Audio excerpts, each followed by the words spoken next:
As Mandela grew into manhood, the Xhosa mantle of responsibility led him to fight against oppressive white minority rule that deprived and demeaned Mandela and his fellow Africans. In 1948, oppression was legalized into a system known as apartheid. As a young lawyer in the 1940s, Mandela joined the African National Congress, an organization then dedicated to peacefully pursuing equal rights for all South Africans. Mandela emerged as one of its leaders, staging mass rallies, strikes, and campaigns of defiance against apartheid's unjust laws. But by 1960, the harsh white government's resistance to the ANC's peaceful protests caused Mandela and his ANC colleagues to launch a military wing operating underground. There are many people who feel that it is useless and futile for us to continue talking peace and non-violence against a government whose reply is only savage attacks on an unarmed and defenseless people. In 1962, a vicious crackdown by the apartheid state was unleashed, and Mandela was caught up in the regime's wide net. As he sat in prison, his ANC colleagues were also rounded up at a farm in an area outside of Johannesburg called Rivonia and jailed. In 1963, during what came to be called the Rivonia trial, the government tried and convicted Mandela and 7 of the top command of the ANC on charges of sabotage aimed at fomenting violent revolution, a capital offense. In June 1964, the 8 were sentenced to life in prison. Even of the country's harshest, most remote prison, 6 miles off the coast of Cape Town, Mandela was Congress. Friends, comrades, and fellow South Africans, I greet you all in the name of peace, democracy, and freedom for all. I stand here before you not as a prophet, but as a humble servant of you, the people. Today, the majority of South Africans, black and white, recognize that apartheid has no future.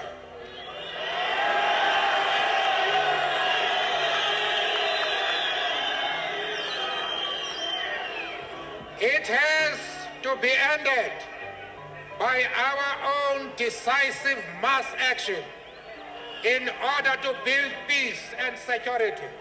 I left for South Africa as soon as I saw those pictures, and within a few days of his release from prison, I found myself sitting with him in his backyard in the black township of Soweto, where I soon gleaned insight into Mandela's iron resolve as well as his humility. We fought back, and as I must stress again, I was not the only one who fought back. We all fought back. In what way? And the amount of bravery, of courage that was displayed was absolutely marvelous. And we had hunger strikes, and we resisted doing anything which we considered to be humiliating. Were you aware of this mythical character that was being built up in the outside world through portraits on television, movies, this sort of thing? And did that concern you at all? Or? Well, that worried me a bit. Why? Because I wanted to be presented as I am. And I'm an ordinary human being with weaknesses. And you don't want it to be built up into something that you are not. Still, Nelson Mandela was the man of the hour, and he wasted no time on efforts to dismantle the apartheid regime, even before a full United Nations Assembly in 1990. We know also that you harbor the hope that we will not relent or falter in the pursuit of that common vision, which will result in the transformation of South Africa into a country of democracy, justice, and peace. In 1993, the year before apartheid ended, Mandela shared his vision of a new South Africa as he shared the Nobel Peace Prize with the man who had seen the handwriting on the wall and acted, the last apartheid president, F.W. de Klerk. South Africa will be like a microcosm of the new world that is striving to be born.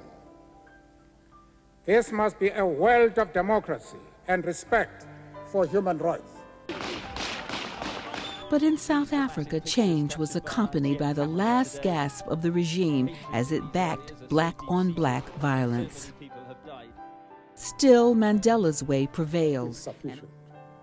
I have wielded power as a prisoner without occupying any position. And Mr. de Klerk had to recognize that.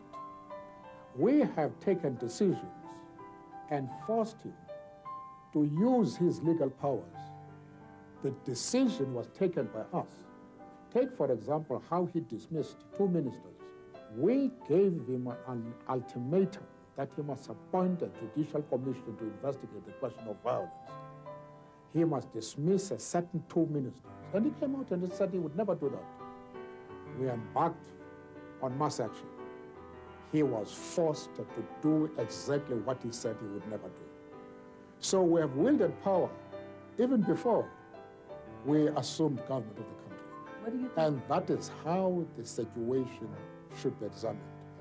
On May 10, 1994, Nelson Mandela took another giant step on a journey that took him from prisoner to president. We enter into a covenant that we shall build a society in which all South Africans, both black and white, will be able to walk tall without any fear in their hearts, assured of their inalienable right to human dignity, a rainbow nation at peace with itself and the world.